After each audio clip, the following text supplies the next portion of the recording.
awang nung pokilal hubasing India laingakna kumsing lisingani kunmapan phawagi manungda muthalagani haina media da phongdoklibase kaidonungda oithoklaroidaba waphamni mase aikhoigi ipa ipu singi wahida mangda mangra tanba haibaduni haina lona thingkhrabalal holo pri paki cherola mana hairi People Revolutionary Party of Kanglei Paki Publicity and Propaganda gi Charles T. Affairs lebangak paluanggi cherola sina hai India lengakna left wing extremism muthat pangam kibagom awang nong pokilal hobasing bu muthat pangam gani haina makhau pongna lauriba se ihawani asigi maramda mamutta na khangdre amadi nainadre haibasi mayek sengle yumthangna leibak singda marup oibagi phida machet ama phawba phangdraba maikai khuding makta yekna leibak singna koisinduna leiraba Indiana lamdam masigi ningtam yawlop sing muthat panangdringeida India di masung kaya thokna kaiba soidre haibasi su India lengakna thangjin gadabani haiba wapam su cherola sina thamlakli Mizoram yaudana awang nong pokilal hobasingbo mahusagi punsida halaknabagi pandamda India lengaki Ministry of Home Affairs ki makhada isingamaga chamapan maribudra nipandagi hauna Scheme for Surrender cum Rehabilitation of Militant in Notice haudoktuna lakli Scheme masigi makhada lengaka Memorandum of Understanding kuyek pinakiba lup nipan du khaktanatana atopa lalholuptagi changjarakpa mi kaya amaso scheme asigi kanabasing panghanduna mahusagi oiba punsida halakhan mangamkhre scheme ase kumsing lising ani tara nipanda amukhanna semdok senjin tawduna lona thingkhraba lalholupsingdagi changjarakpa singda ahenba khudong chaba kaya pikhre hairi Home Department ki cherola se wahanthok leitaba amasung achumbabu na thaiduna thamlaga ningtam yaholoi singbo ingchikpa pamdaba amasung lamdam sigi chawkhat thorangda ayetpa piba oina miyamda serana uhannaba marau leiba thorangni thorang ase malemda khwaidagi chawba democracy chatpa leibakni haijariba United Nations ki committee ahumgi chairperson oiriba aduga UN Security Council ki permanent member oinaba matam kayagi mamangdagi malemgi leibak kayagi mateng launaba leptana honariba India gi damaktadi yamna ikainingai ni amri lemjadaba thawongni hairi kumsing lising amaga chamapan nifumapan gi October tang 15 da Indiana kanglei pak pulausin kibada achauba khulai oina sizina kiba sahidumaki September 18 da Shillong da pangthokhi hairiba namthaki merger agreement adu annexation ni madu Indian Independence Act 1947 ningtamlaba kanglei pak ki Constitution Act 1947 amasung Vienna Convention of the Law of Treaties 1969 gi provision singi matungina chanaba yaroi haina matamdugi miyamna mikhal tawraga semkiba National Assembly ngasigi mirol sina leptana yaningdaba phongdoktuna lakli December 13 1960 gi UN General Assembly gi warep number 1514 clause 15 Declaration on the Granting of Independence to Colonial Countries and the Peoples asi malemda loilam mikha thababu muthatnaba laukiba yamna maruweba warep amani masigi matungina mi apumbagi right to self determination haibadi makogi political gi leigadaba thak maromdom lepchaba lepnaba hak legani makogi mathakta lanmigi natraga ot naibagi thabak chathaba yade madugi mathakta leibak amagi masagi hana leijaramba phurupki ningtamba amadi leijaramba leibak tugi territorial integrity thugaiba yade ingkumja lising amaga chamapan nifu tareta leiramba Manipur leibak ki territorial integrity kanamatana thugaiba yade amasung Manipur gi miyam gi masagi hana leijaramba self determination gi hak lei National Liberation Movement tanba atai phurup amatana kanglei pak ki lising amaga chamapan nifu taret ki ngamkhai thugaiba yade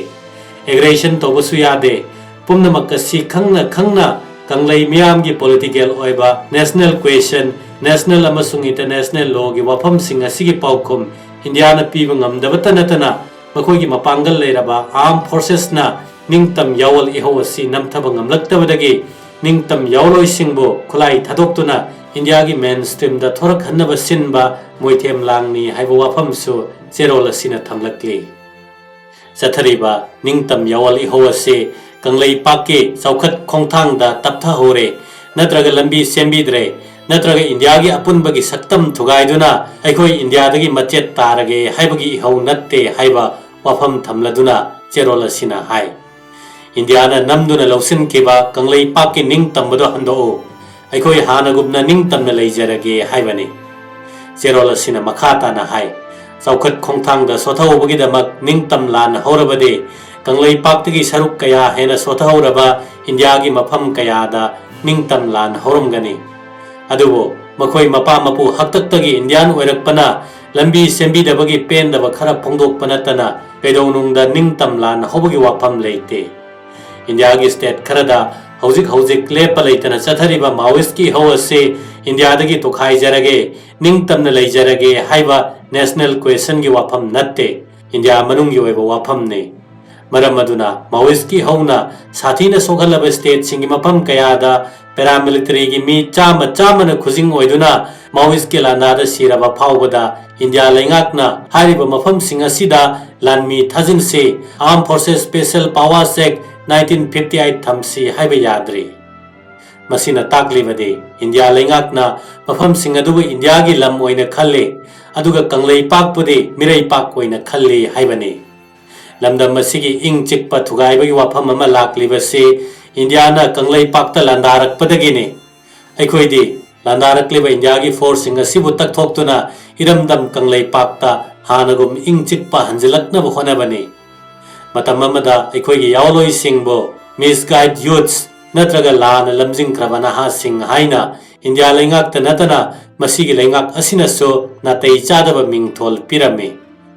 Kanglei पाक India का पुवारी की तंकक अमदा नत्रगा अनौब मिरोल सिगसो करीगुंबा Hiram अमतदा मरी लेनदे अदुना Indian सिंग कंगलई पाक थादोक्तुना मरमदा हनख्रो हाइबनी कंगलई चा सिंग हिंदुस्तानी नत्रगा Indian ओहनब होनबा से अखोइबु India लान लमजिंगबने मैहौरोलदगी हौरगा निंगथौ पालिंगै अमदि मियाम की लेंगाक लिंगलब मतम फावबदा चिंग तमगी मियाम अमत्तोइबा लेंगाक अमगी मखादा लेदुना नुंसी चनना हिंगमिनरखिबा अदो इंडियाना कंगलई पाक पुलौसनख्रबा मतुंगददी तोंगान बलेंगाक मखादा थमदुना चिंगमी तमी मचिन मनाव खाइबुंग तानहंदुना तिनबा यादना थमले इंडियाना लमदम सिबु लौसिनखिबदगी अखोइगी हौरकफम मुतखरे निंग तमलिंगै लमदमदा लेजरंबा निंग तम फुरुप लेबाक अमु ओइबगी लेंगाक लोनगी सक्तम मुतखिबगा लोइनना सेनमितलोन अमसुंग खुनाइलोन की सक्तम सो अकनबा मतिक मंगम सिजनदुना लेप लेतना मुथतनब होनरकली इंडियाना नेशनल क्वेश्चन द युमफम ओइबा असेंग निंगतम इहौदी लेहनबा पामद्रबसो एथनिक नत्रगा कंगलुप नाइबा खुलाई पाइबा अपिकपा कंगलुप सिंगबदे मतम चुप्पगी ओइना सेल अमदि खुलाई थाददुना सौगले अदुगा सिगुंबा थवोंग सिंग असिसो मतम चुप्पदा लोइसिनदना थंबसु पामे मरमदे खुलाई पाइबगी लालोंग लांथेंग असे लेबाक असिगी लानमीगी मकोक थोंबा ऑफिशियल सिंगी मफमददे अचौबा सेंदान लंबी अमनी हाइना लोना थिंख्रबा लालहोलुप असिना मराल सिरकले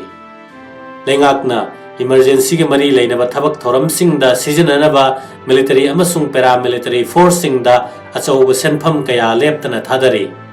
यूनियन नत्रगा स्टेट लेंगा की होम डिपार्टमेंट न तौगदबा लालहोबगा मरी लेनबा थबक सिंग असे मिलिटरी अमसुंग पैरामिलिटरी दा यूनियन लेंगाकना निंगतमना कनागी मखुत चंगहंदना तौहल्ले